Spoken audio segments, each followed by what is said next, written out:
Эффективность полилингвального образования обсудили на международной научно-практической конференции. Ее приурочили к Дню осетинского языка и литературы. Мероприятие проходит на базе СОКПИ. В течение 2 дней участники заслушают доклады, а во время практической части в школах и детских садах республики посмотрят, как реализуют программу полилингвального образования. В конференции приняли участие представители образовательных учреждений Башкортостана, Ставропольского края и Южной Осетии, а также в режиме видеоконференц-связи представители Армении, Белоруссии, Молдовы и ДНР.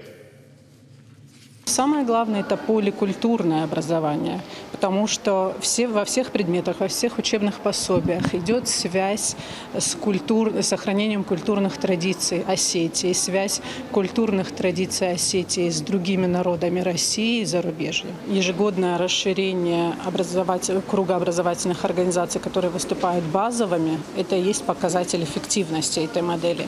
Если есть родители, которые хотят отдавать своих детей в образовательные организации, где реализуется модель, это говорит о том, что она эффективна.